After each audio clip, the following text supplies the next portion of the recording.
ejoto kan jau namni jesa kan torban lama tahu itu Oromo ko እኔ የምላችሁ ጋር ብሔረሰቦች 9 ወር 2 ሳምንት ቀርቷል እንዴት ሲወልዱት እየቆጠርኩ አልፌ ያለ ሆዴን እየፋፋ እንደ ኢትዮጵያ ኑሮ ሄዷል። ብሬን ጨርሻለሁ ጋይስ ወልዳለሁ ብዬ እኔ ከዱባይ የገባሁት ዱባይ ብትሆን ድራሙ 50 ብር ገብቷል። 50 ድራሙ 50 ምን ዛሬ ሰማይ ነቅሏል። ምን ዛሬ ሲሰማ ድንግሌ ተመለሽ ወይኔ ዱባይ ወሰጂኝ እያልኩ ነው። እንቅልፍ የለኝም። ማታ ስተኛ ጃምቦ 300 ብር እያልኩ ነው የሚያደርግ እንዴ ቀርቷል ወይ 9 ወር 2 ሳምንት ቀርቶ ነው 12 ወር ነው አመት ነው የሆነው ወይ 10 ነው የሆነው? ኢትዮጵያ ብትሆን ይሁን ኑሮዋን ቀይራለች። ፌስታሏን ጥላለች። ኑሮ ቀጥላለች። ሌላ ኑሮ ህይወቱ ተቀጥሏል። የኢትዮጵያ ኑሮ ባንክ ስትሄጂ ሆሮፋ ይዘሽ ተደብድበሽ ተጠፍጥፈሽ ነው ብሩ የምትወስጂው። የራስሽን ያስቀመጥሽውን ብር ማለት ነው። ለምን አላውቅም። ሌሽ ማረፍ ያስቀመጥሽው ብር በጥፊ ነው የምትወስጂው። በጥፊ አናትሽ ብሎ በቦስክ ተብሎ በዝጋ የእብት ሽታ እዝጋ የአፍ ግማት ሽታ እንዲህ ሆሮፋ ይዘሽ በቃ ፌስታል ያሽ እጅሽ ላይ ሚሊሻ በቄጥሽ ውስጥ መታሽ ወደ ዳሌ ሰፈር ድብ አርግተሽ ወይኔ ዱባይ የኔ እናት ወልዳለሁ ብዬ በዛው ፀሐዋ ዱባይ ሆናለች ኢትዮጵያ። እግዚአብሔር ሆይ ድረስልን አባቴ። ጅርጅርቱ hordoftoota sagalee tanaa har'as viidiyoo baay'ee bareedaa ta'e gorsa baay'ee bareedaa ta'e isiniif qabadee dhufee jira. Konfidensii irraa hafaa ofitti amanamummaa guddaa kan qabdu namni hunduu utuu kan koo taate jedhee kan ishee hawwatu nama qalbii qabdu namoota hundumaa biratti nama jaallatamtu utuu ta'uu dandeessu garuu haa ta'uyyuu malee haalota garaagaraa irratti hundooftee sooshaal miidiyaadhaan dhorkamtee wantoota kana akka ati hin goone kan si taasise caalumayyuu wantoota akkasii irratti har'a wanta naan isiniif haasawuu barbaadeen jira jechuudha. Namoota bifa gaarii qaban, namoota haasawaa gaarii qaban, namoota akkuma kana afaan minyaahan, namoota garuu keessi isaanii qilillee gadi fagoo ta'e, namoota baay'ee nama dogoggorsan karaa sooshaal miidiyaatiin namoota baay'ee wal bartanii haa ta'uyyuu malee waa baay'eedhaan kan har'a dogoggoraa jirtan shamarroonni kuftanii ka'uu kan dadhabdaniitan ni jiru jechuudha. Karaa baay'eedhaan kuftanii saayikooloojii kuftanii qaamaan dadhabdanii akkuma kana shamarroonni baay'een galma keessan utuu hin gahin kan karaa irratti haftan ni jira jechuudha. Har'a waa'ee dhimma kana irratti kanan har'a isiniif haasawuu barbaadu. Kaayyoo keetti maaltu daangaa sitti ta'e yookiin karoora kee akka fiixaan hin baafne maaltu gufuu sitti ta'e amma of fuulduraa kaasuuf yeroos fuulas itti kennuu akka hin qabnedha jechuudha. Kanaaf wanta kana duubatti deebitee yaaduun yookiin immoo wanta kana teessee cimsitee itti yaaduun siif bootaa guddaa yookiin immoo carraa guddaadha jechuudha. Kana malees namoota biroo kan biratti nama konfidensii qabduu fi nama baay'ee cimtuu, nama qalbii qabdu, nama jaallatamtu jedhamtee akka ati jaallatamtu wantoota si taasisuu danda'anidha jechuudha. Egaa gara viidiyoo kootti utuu hin darbiin dura yuutuubii koo sabiskiraayib sheer gochaa hin jirtanii viidiyoo kana fakkaatu dafee akkan isiniif hojjedhuuf sabiskiraayib namoota biraatiif immoo sheer gochuudhaan koppii liinkii isaa namaallee erguudhaan akkana jajjabeessitan jaalalaaf kabajaan isin gaafadhaa. Gara viidiyoo kootti isin dabarsa. Inni jalqaba wantoota bira darbuu hin qabne, wantoota yeroo itti kennuu hin qabne, wantoota ammumaa kaastanii dalagaarra oolchuu qabdan. Inni jalqaba wantoota sooshaal miidiyaa irratti argitanii wantoota kaka'umsa isinitti horee wanta isin goyoomsaa jiru. Kana yeroon isiniin jedhutti sooshaal miidiyaadhaan nama tokkoon wal bartee bifa isaa, haasawaasaa, jabeenya isaa yookiin immoo qabeenya isaa ilaaltee wanta ati itti gammaddu yookiin immoo wanta ati hawwatu tokkodha jechuudha. Uumamumaan eenyummaa kee akka ati dhabdu si taasisa jechuudha. Kana malees ofitti amanamummaa kee gadis jalaa buusaa jechuudha. Kana malees immoo eenyummaa qaama kee qusachuu. Namni tokko har'a siin wal baree torban otoo hin guutiin kootu waliin bashannannaa, kootu waliin bullaa yoo siin jedhe no jechuun akka ati qabdudha jechuudha. Kun immoo yeroo fudhattee itti yaaduu qabda. Yeroo fudhadheen itti yaada yookiin immoo yeroo naaf kenni waan kana bal'inaan itti yaaduun qaba jettee gaa'ela keen dura waan akkasii kana murteessuun siif faayidaa guddaa qaba, konfidensii guddaas siif kenna jechuudha. Yeroo ammaa kana keessatti yookiin immoo jenereeshinii ammaa kana keessatti shamarran tokko wal bartee torban tokko boodatti dhiira sun faana wal quunnamtii saalaa gaafa isheen diddu akka gowwummaatti yookiin immoo akka faaraa taate tokkotti yeroo itti lakkaa'amaa dhufedha jechuudha.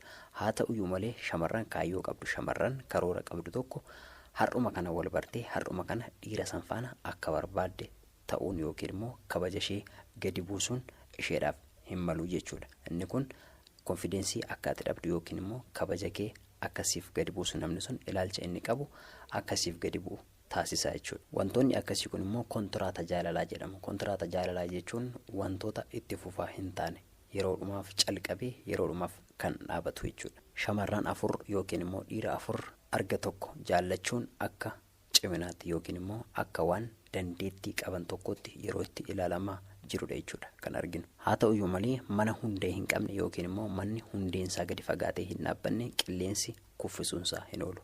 Qilleensi kuffisuusaa bichaa miti, waa baay'ee fudhateeti kan inni kuffu manni sun gaafa kufu. Kanaaf nama tokko sooshaal miidiyaadhaan wal bartee eenyummaasaa, maalummaasaa, eessa akka inni jiraatu, maal akka inni hojjetu, nama akkamii akka inni ta'e otoo hin beekin har'uma kana wal bartee boruu waliin wal quunnamtii saalaa raawwachuun yookiin wajjin buluun siif kufuu kee otoo hin taane waa baay'eedhaan akka ati si kuffisudha kan hubachuu qabdu. Sammuu keetiin si kuffisa, yaada keetiin si cabsa, qalbii keen cabsa, namoota biraa akka ati duubatti haftu si godha, maatii kee waliin akka ati wal dhabdu si taasisuu danda'a. Akkuma kana hiriyoota kee waliin jibbamuu dandeessa. Haa ta'uyyuu malee ulfi dhufuu danda'a, garaatti si hafuu danda'a, yeroo malee dahuu dandeessa. Kanaaf kana yaaddee kabaja kee sana itti gurguruu hin qabdu. Kanaaf kaayyoon kee inni jalqabaa wantoota ati sooshaal miidiyaa isaa irratti ilaalte yookiin haasawaasaa yookiin qabeenyasaa yookiin bifasaa makiinaa inni qabatu ta'uu hin qabu.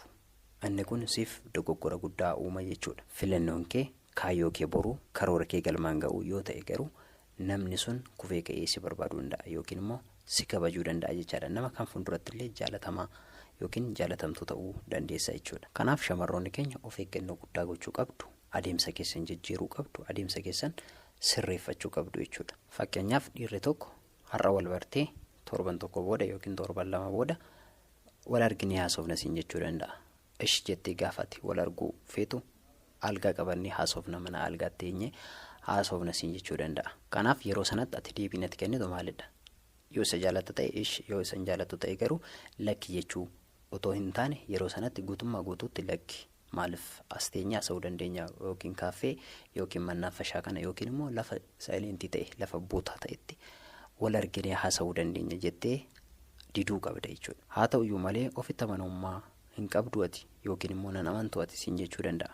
Inni kun matumaa ofitti amanamummaa qabaachuu dhiisuu fi wal amanuu dadhabuu keessatti waliin argu. Kanaaf ofitti amanamummaa qaba sin amana jettee mana sana deemtee yookiin immoo isa waliin akka barbaadde taatee booda rakkoo dhufuuf qalbii keessa yaada keessa akkuma kana saayikooloojii miidhamtee taa'uu dandeessa jechuudha. Kanaaf kaayyoo akkasii yaada akkasiirraa fagaachuun siif barbaachisaadha jechuudha. Ibidda keessa seenee ibiddi nan gubu waanan ofitti amanamummaa qabuuf jechuun inni kun dogoggoradha jechuudha. Kanaaf yaada keessaniinis bifa keessaniin qalbii keessaniin akkasiin hin cabsine of eeggannoo gochuu qabdu jechuudha. Kanaaf wantoota kana bira darbuun yookiin immoo wantoota kana sirreessuun yeroos isinitti fudhachuu hin qabu, fuula sitti kennuu hin qabdanii ammuma kanaa kaastanii wantoota akkasii kana fuuldura keessan irratti sirreessaa deemuu qabdu jechuudha. Inni kabraa namoonni akka ofiisanii barbaadanitti otoo hin taane akka nuyi barbaadnuttis immoo namoota irratti dhiibbaa uumuun barbaachisaadha yeroo tokko tokko. Namni kamillee lafaa ka'ee quba sitti qabuu hin danda'u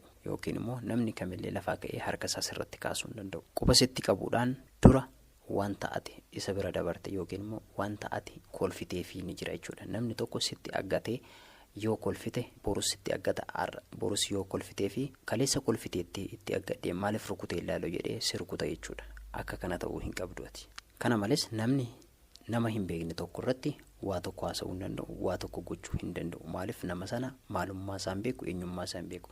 Kanaaf namoota hundatti garaa keessan kennuun, fuula keessan kennuun isiniif barbaachisaa miti jechuudha. Kanaaf namoonni lafumaa ka'anii quba isinitti qabuu hin danda'an jechaadha. Akka quba isinitti qaban kan godhe isinidha yookiin kan eeyyame isinidha jechuudha. Namni tokko otoo ati mana keessa jirtuuti mana kee otoo hin qofiin seene taanaan maaliif mana otoo ani siin baniin yoo ta'u hin qofoqqofiin maaliif seente maaliif dhufte jettee yoo oriite boru qofoqqofee seenuu danda'a jechuudha. Kun seeraan aladha. Kun disiipiliinii hin taanedha. Otoo balbala hin qofoqqofiin seenuun dhorkaadha jettee gaafa ati itti oriitu boru namni sun waan har'a itti oriiteef yookiin immoo har'a waan ati akeekkachiisteef balbala sana qofoqqofee seenuu danda'a jechaadha. Yoo har'a kana callisee banee seene zim jette yookiin yoo kofalte borummoo cabseeyyuu seenuu danda'a yookiin darbatee seenuu danda'a jechaadha. Akka kanadha jireenyi dhala namaa. Dhiira tokko gaafa keessummeessitan siireesiidhaan fuula bareedaadhaan akkuma kanammoo jireenya keessan of eeggannoo guddaadhaan keessummeessuun isiniif barbaachisaadha jechuudha. Dhiirri tokko gaafa si lolu yookiin gaafa si ifatu maal jechuudha? Ani akka kana waan natti oriitu yookiin immoo akka kana waan natti haasoftu hin barbaadu. Haasawaa akkasiin jaaladhu jettee gaafa ati itti oriitu dhiirri sun sirreeffachaa dhufa yookiin immoo namni sun sirreeffachaa dhufa. Garuu yoo kolfitee fi har'a yoo sitti oree boru si rukutuu danda'a jechuudha. Kanaaf akkuma dursee isinitti hime namni tokko callisee quba isinitti hin qabu yookiin immoo calliseedhuma afaansaa isinirratti hin banu jechuudha. Isteeppii darbee dhufu qaba.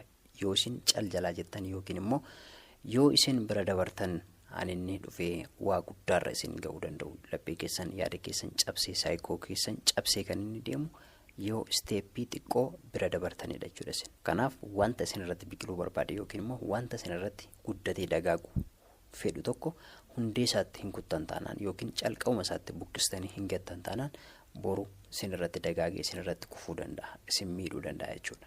Kun immoo nama jaallattan tokko qofarratti otoo hin taane namoota kan biratti illee of eeggannoo guddaan akkasii kan godhamuun haasawaa daangaa malee gochoota daangaa malee isin irratti akka inni appilaayi ta'u eeyyamuun barbaachisaa miti jechuudha. Akkuma dursee isiniin jedhe qofoqqofeen seenuu taanaan qofoqqoftee seenuu dhiisuun kee dogoggoradha jettanii itti himuun barbaachisaadha jechaadha. Gara fuulduraa qofoqqofee akka inni seenuuf yoo siin eeyyamne ta'e hin seeniin. Qofoqqofteetiyyuu yoo ani siin eeyyamne ta'e hin seeniin jettee dhorkuun siif barbaachisaadha jechuudha. Mallattoo akkasii kana ittiin kennitan yookiin immoo ittiin oriitan taanaan gaafa lammaffaa irra deddeebi'ee gochuu danda'a jechuudha. Kanaaf boroftaan balbalicha darbatee otoo hin seeniin akka inni suuta jedhee qofoqqofee seenu itti himuun barbaachisaadha jechuudha. Kanaaf namoonni akka ofii isaanii barbaadanii otoo hin taane akka nuti jennes immoo akka isaan hiikkatanii fi akka isaan nu kabajan gochuun barbaachisaadha jechuudha.